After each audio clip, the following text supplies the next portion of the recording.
I mean, you have a book. When I say it stays there, you always have a claim on that money.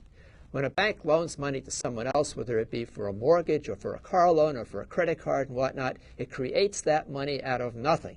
This is not properly disclosed, and this is what they mean by bank leverage. So again, the banks are misrepresenting to the people. Now, what does the Federal Reserve have to say about this? Well, it turns out a couple of years ago, a fellow by the name of Patrick Parkinson, who is an associate director of the Division of Research and Statistics, gave testimony before the Committee on Banking and Financial Services and the House of Representatives, and here's what he said exactly. Let's go to the next slide, please. He says, if market discipline is to be effective, counterparties of a firm, these are, say, the people who deposit money in a bank, must obtain sufficient information to make reliable assessments of its risk profile, both at the inception of the credit relationship and throughout its duration. Furthermore, they must have in place mechanisms that place limits on the credit risk exposure that become more stringent as the firm's riskiness increases and its creditworthiness declines. Come back to me, please. None of this is present when people put their money in banks. So out of the very words of the Federal Reserve officials, the banks are misrepresenting to people. They are violating Jewish law, and this leads to instability in the monetary system.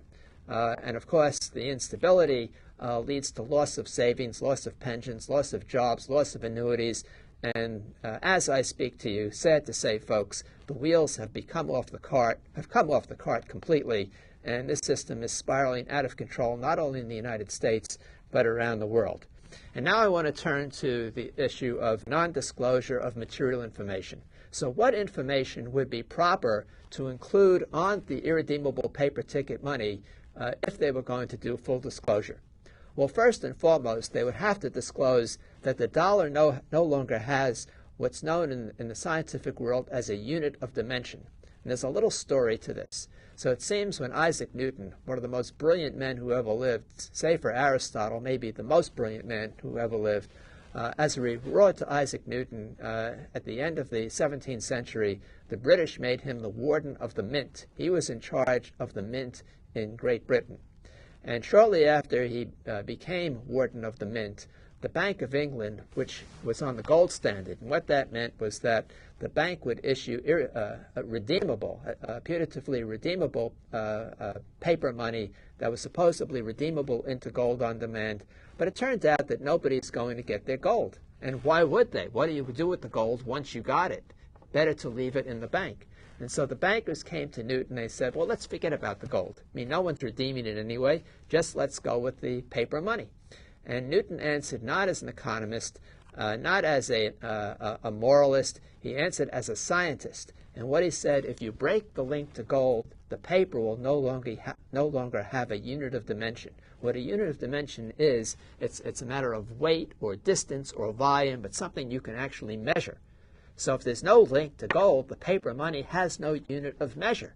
And Newton was so brilliant and so well regarded at that time. For 200 years, the British did not break the link to gold. Today, our money has no unit of dimension. It is just what they call an illusion. Sometimes you see in the literature it's referred to as a unit of information. This is all perfect nonsense. So in other words, you work all your life, you save, you put away for retirement, and what do you have? You have something that's just ink on paper or little blips in a computer pointing you away. You don't really have anything. And in fact, what you've noticed, if you've been around for a while, is that in the last 50 years, the purchasing power of this money has declined by something like 90-some-odd%. In other words, if you had saved your money from the 1950s on, you've lost more than 90% of the purchasing power just on the money. How can that be fair? How can that be honest? And in fact, it's not honest. And of course, I think one of the primary things is that there is no link to anything in the real world with the money. Let's go to the next slide, please. Today, our money is no longer redeemable. Next slide, please. Today, our dollars are no longer redeemable into anything. Come back to me, please. This is something that's not disclosed on the money. In the last show, I showed you a sample of a dollar bill where it said at the bottom, it was a promise to pay $1. It actually had that picture of George Washington, and at the bottom it said it was a promise to pay $1. And then they took that promise to pay $1 off, and the broken promise to pay $1 became $1. And so the paper money, it's just a piece of paper. I mean, sure, you can get somebody to take it, maybe, but what's happening now all over the world is that the dollar is losing purchasing power at a very quick rate. And in fact, at the end of the day, it's going to go like all the paper money has always gone since the time of John Law in the middle of the 18th century, early part of the 18th century. And that is the purchasing power of paper money always approaches its cost of production, which is near zero. And that's what's in the cards, folks. So the dollar is not redeemable to anything. This is something that's not disclosed, that ought to be disclosed if they were honest about the paper money. Let's go to the next slide, please. Dollars have value because people believe that other people, both at home and abroad, will continue to accept them for their goods and services. Come back to me, please.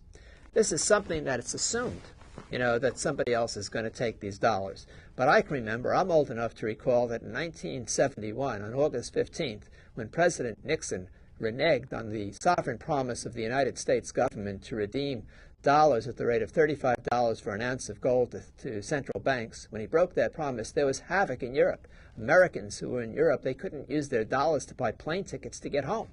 And so this notion that always that somebody around the world is going to accept the irredeemable paper tickets for their goods and services, this is not disclosed, the fact that this is what's dependent on here. And one of the things that we depend on very strongly here at home is imported oil. We use something on the order of 22 million barrels a day, and of those 22 million barrels, roughly 12 or 13 million barrels are imported. And what are they paid with? They're paid for, how do we pay for them? We pay for them with the irredeemable paper tickets. Well, who gets the money? Well, people in Saudi Arabia, people in Nigeria, people in Venezuela, but all around the world now, people are starting to question this. And various countries like Venezuela and soon Russia and others are not going to accept dollars for their oil. They're going to be paid in something else. Of course, the something else is also irredeemable paper tickets like euros or yen, and all this stuff's going away. But let me tell you, if we don't have those extra 12 million barrels of oil a day, America shuts down, and in particular, California shuts down. Another fact which is not disclosed on the irredeemable paper ticket money. Let's go to the next slide, please. They don't disclose to folks that dollars are created flat out of nothing by the U.S. banking system, mostly by commercial banks. Come back to me, please. Now, this is very important. In 1946, we had in America roughly $150 billion. Today, according to the Federal Reserve, it's something in the order of $12 trillion. Now, they stopped publishing that number. It's called the M3 number. There are proxies for it. When they stopped publishing it, was something up to something like 11 trillion. So where did all this extra money come from? And the answer is it's just book entries in banks. Of that roughly 12 trillion, the Federal Reserve created about 800 billion, flat out of nothing. That's their whole balance sheet. The other 11.2 trillion was created flat out of nothing by banks. And of course, they get interest and fees for creating this money. And the bankers and the whole Wall Street crowd, they have become fabulously rich on this. And ordinary people who save their money, as Jon Stewart pointed out to Mr. Greenspan the other night, these people get the short end of the stick. They're losing the interest on their savings, and of course their savings are depreciating.